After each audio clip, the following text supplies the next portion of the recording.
Today we're going to do a Bob Ross style painting. So we are going to use paint. If you don't have paint, use markers, okay? But what we're going to start with is pencil and paper, okay? There's a little bit of drawing to this, but it's mostly done with color, and that's kind of how Bob Ross does his artworks, is he does a very little bit of drawing, but mostly he goes straight into painting. So we're gonna do a landscape with trees and a mountain. So the first thing we're gonna put in is our mountain, and it's gonna go kind of higher up your page, and it's gonna go up. It kind of comes down a little wavy, because again, it's a mountain. And it doesn't have to be perfect because all mountains are different. So it's gonna have two spikes like that. Then on the side, one on the left, one on the right, there's gonna be a little bit of ground and a tree. So we need to put that ground in. So towards the bottom, we're gonna draw this line. It kind of comes up and then goes up like that. And same thing over here. So it starts at the bottom of your paper, it kind of comes out to a point, and then goes up. Kind of like a wiggly triangle on both sides. Then once you've put that in your picture, that's all the drawing we're gonna do. So now the drawing of our picture is done. And we're gonna start with the paint. So I'm gonna use watercolors here, okay? So I'm using my watercolors, just a normal set. Move this down a little. Okay, so here's my watercolors, and then I have my cup of water and a brush. Okay, so with Bob Ross, he likes to really blend his colors. So in our sky, we're gonna use warm colors like reds, orange, and just a tiny bit of a cool color, which is purple, but we're gonna start with orange. So I'm going to take my brush, and I'm going to put orange on the bottom closest to my mountains. And if it gets in my mountains a little, that's okay. So I'm taking my orange, and I'm putting it on my mountains. Now I'm going to use some of my water, and I'm going to go to my red. And on the paper, I'm not going to worry too much about cleaning my brush because I want my colors to blend.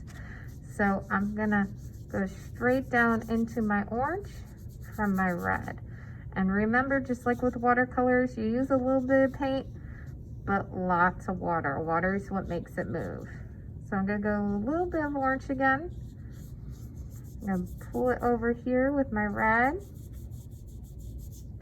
And now here's where the purple comes in. We're going to take a little purple. We're going to put it on the side here.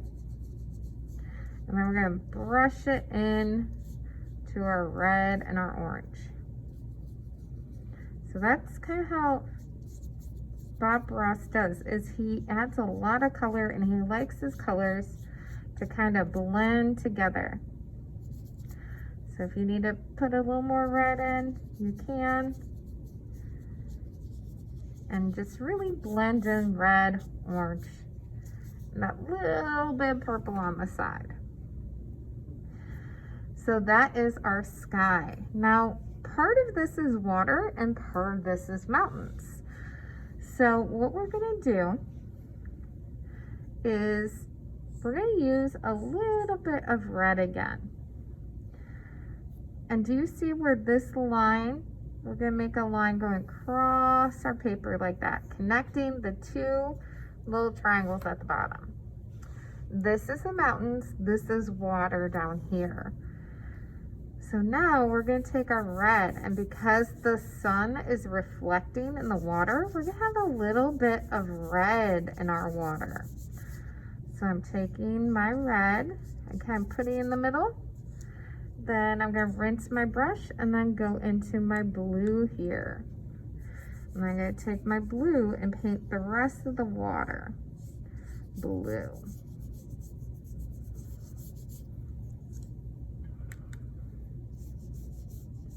And Bob Ross really, really likes color. So if you notice a lot of his pictures and his paintings, if you've ever watched them, have lots of color and lots of blending. So that is our water, our mountains, and then this is some grass. So we're gonna make that grass. So we're gonna use some green in here. And if you want to add some brown, you could add some brown. I don't have brown in my paint, but if I did, I'd probably add a little bit of brown to my ground here because it's kind of like grass and rocks. So you know what? I don't have brown, but I do have black. So I'm going to add just a little bit of black to my little like islands over here. And then I'm going to use my green and really color in here. I mostly want green. Green's the big color I want in here. Not too much black, just a little bit.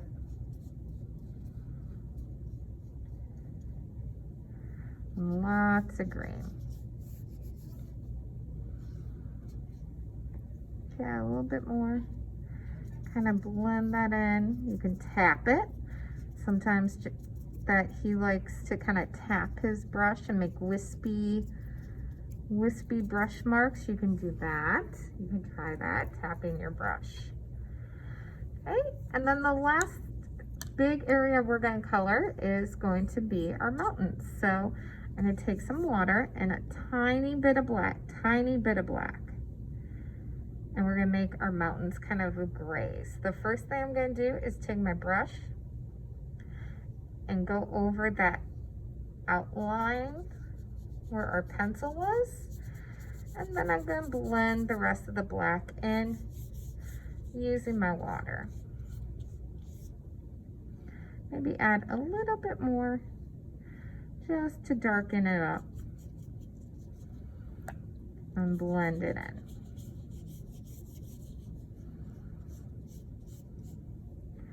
Take a little bit of black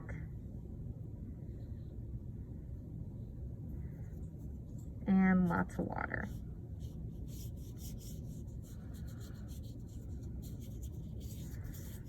And there's my mountains. And how he paints is he layers a lot. So the very last thing we're going to do is add some trees. So you can decide, do you want your trees to be green or do you want your trees to be black? I'm going to make some of my trees black, some of them green. Your tree is going to start on your island with the stick going straight up like this. Then you draw little lines to make an evergreen tree. So again, I'll show you how to do this again. You start with a line, and then like little arrows, they come down. Like little arrows, they come down.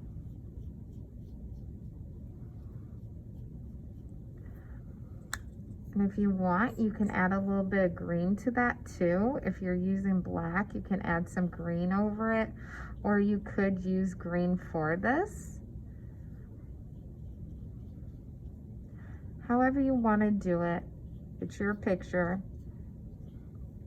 Okay, so I'm going to show you that again on the other side. So I take some of my paint, I make a line, and I have two trees again.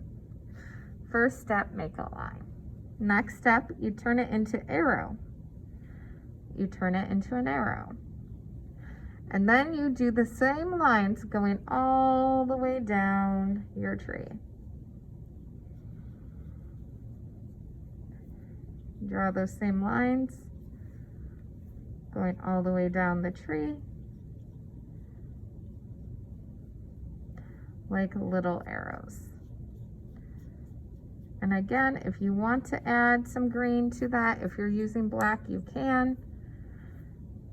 If you want them just to be black, you can leave them black. It's up to you. You're the artist, you get to decide. But there is your Bob Ross style landscape painting, and that's how he paints, using mixture of colors. He doesn't draw a lot, but he does paint a lot and really try to overlap. So that is our Bob Ross style painting.